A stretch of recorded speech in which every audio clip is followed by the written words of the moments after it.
Good evening, ladies and gentlemen. While India hails its sporting heroes for the glory that they bring to our nation, are we guilty of neglecting them in their hour of need? Those who play proudly for the Tiranga, are they abandoned the day they hang up their jerseys or their boots, as it were? Is cricket still the only game which provides a lifetime insurance for players? Several of these questions and the debate has been reignited in recent times in India, and many are asking this question. To answer these questions, I'm joined by Mr. P.V. Ramana, a volleyball player himself and also famously known as the father of P.V. Sindhu, our all-time great in badminton. And I want to ask you, P.V. Ramana ji, are we really guilty of not looking after our sports men and women, throughout their lives? And, statements have been made by Gopichand ji, who says that unless you are rich or your parents have business interests and business, warmth of money, sports is not a career that people should choose. How do you respond to this debate which has been reignited?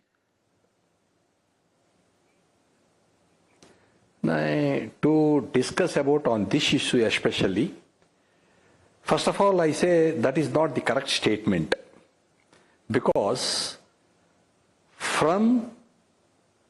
as a sportsman, as a awardee of such a sport like say Arjuna, Khel Ratna, Dronacharya, Padma Shri, Padma Bhushan, because we are sportsmen, and including me, we are here today because of the sport, and we should always encourage sports because the country needs sports persons to excel and prove that we are ahead of other nations in all aspects. And as you know, our Prime Minister Narendra Modi ji also, he is giving such a huge importance to sports. And at this stage, only it pertains to rich, not to the middle class. The heading of that article was not justified, what I feel. Being a sportsman, we should always encourage children to tell them to take up some sport from the grassroots levels. We should encourage them so that they get good health, good immunity, and they'll be active throughout the day. So forget about how he is coming or excelling in future, but it is our duty to motivate these children to go to the ground, spend some time, and then continue your studies, because studies are also equally important. So we cannot neglect any of these two aspects. As a sportsman, while education can never be put on the back burner, I completely agree with that, Mr. Ramanna. But, throughout your life, a sport doesn't last. It lasts you, till a specific age. It's life after that. What happens to life after that? Is there a problem? Because there are, after all, bread and butter issues that every individual has to look at. Yeah, I do agree, ma'am, because see, unless until we take up a sport, how do you know you excel in that? You have to play for a period of, like when you start at the age of 8 or 10, you should at least continue for 6 to 7 years till you come to +2. Then, what for we are here as a senior players or as a coaches, we can guide. At the same time, parents also should be encouraged to move with the child, have a look at the child's performance, compare with the other child, then we can, tell them, see, your child is capable of coming up to this level, then at this point of time, I would request you to kindly concentrate on his studies also.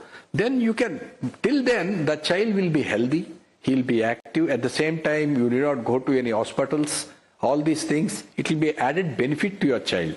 If you demoralize and discourage these people, and you can just imagine, unless until you are rich means it's not correct, what I feel. See, all the people, say from Dhoni, Mary Kom, P.T. Usha, Shaini, even me. See, we are all from the middle class families, but we have come to this level. So that is how we need to express. The way of telling was not correct, what I feel, through this article. Well, let me ask you, Gopichand, and I'm quoting him, he says, if you are a middle-class parent where you value financial security, investing everything into sport is a big risk. He's speaking out of experience. To give him the benefit of doubt, or do you believe this statement is born out of something other than just looking at sport in the manner he should be? That's what I am giving an example of myself. I am not from that big family. I have taken my child to that level. So let me put it this way, ma'am. So, for example, we take up the badminton players only. Which badminton player you either take any of them, all are government employees' children only. Who is a multi-million or a Crorepatis child here?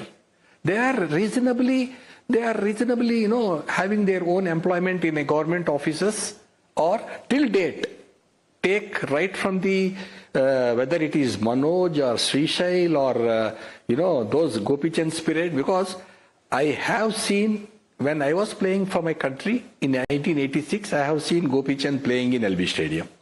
So there, how these people have played, who have supported them with the equipment and all. Nobody was rich that time. Even now, most of the players who are coming up, they are not that rich. So the differentiation,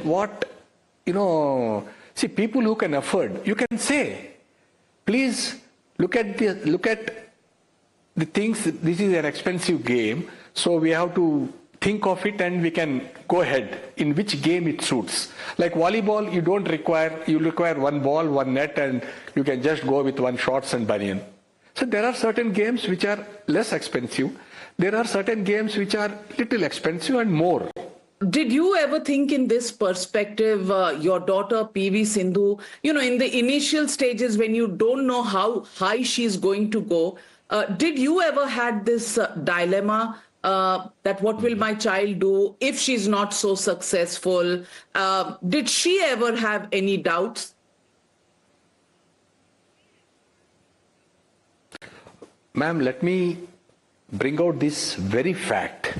Because when my daughter has started, she was under 10, she was really faring well.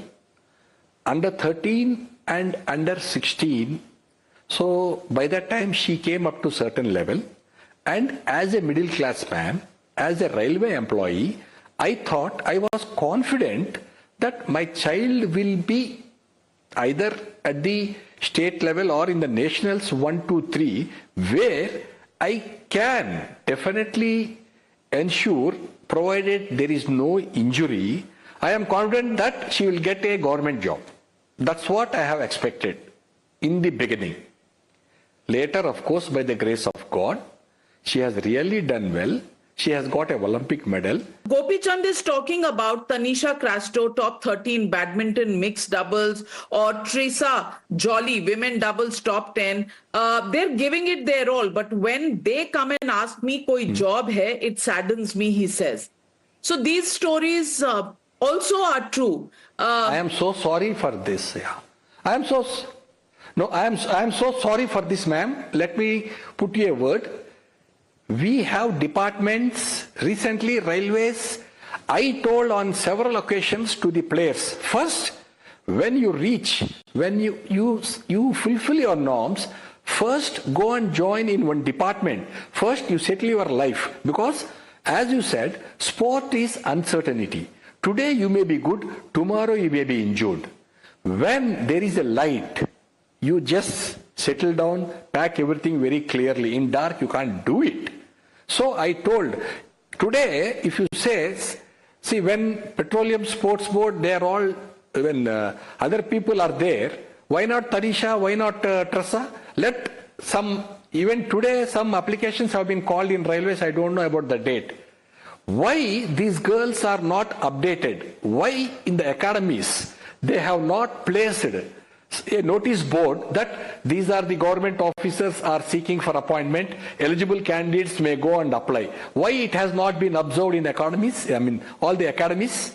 But do you think it's a struggle? Because Gopichand also says pick 5 phone numbers on your contact list of top sportsmen, call them and ask how is your officer, and they will say torture ho raha hai. It's really torturous to work here. Do you think the condition of sportsmen in the jobs that they have is really torturous? Ma'am, in that way, if you say, it is torture everywhere. It is a torture for Sindhu practicing 8 hours a day. So you should not take it your profession as a torture. So see, for at least you cannot play the sport throughout your life. At one stage, you have to go to office. I want to ask you, Mr. Ramanna, after this interview came out, did you discuss this with your daughter, P.V. Sindhu, and what was her opinion? She said, what is this? She just laughed and kept quiet. See, any sportsman will say, yes, you should. See, as a sportsman, I tell everybody, come on, yaar, spend some time on ground, be healthy, because health is wealth now. If there are young people who want to get into sporting as a career, and they've read Gopichand's interview, would you still advise them that taking up sports is a viable profession while the sport is on and even after? See, as a sportsman, ma'am, I will advise all the persons who are playing, work hard. There is no substitute for hard work. And once you can assess yourself where you stand in the lot of sports persons, but don't neglect studies. Don't neglect studies. And at the same time, keep working hard. One more thing is, okay, you are only into studies. How many people will get that higher posts? Can you just let us know, ma'am, whoever has said that? So is there any guarantee that fellow will definitely go to IAS or IPS out of those lot who are all studying, writing these Group 1 exam? No, for anywhere there is a competition, everywhere we have to work hard, whether it is sport or education, or you go have some skilled training or some, how can you take without a qualification in Missouri or in ISB? See, there should be, without, proving yourself, can you be sent as a player to represent your country in badminton for India? You need to prove within your country that you are number one. Only then you will be. So I don't know if you have selected some people without performing also to represent the country, then it is a different issue. Well said, Mr. Ramanna. It no longer applies to go by the adage which said, kheloge, kudoge, banoge kharab, padoge, likhoge, banoge nawab. Doesn't apply anymore. No. Many stars in India are playing. I don't. Yes, absolutely. It's an old saying, but now, completely thrown into the dustbin. You can earn not just medals for your country, but you can earn a lot of name and a lot of future for yourself if you're a sportsman. Should we be only despondent or should we look at the brighter side of things? Well, the debate has been adequately rebutted by Mr. P.V. Ramana. Thank you very much for joining me on the News Hour tonight.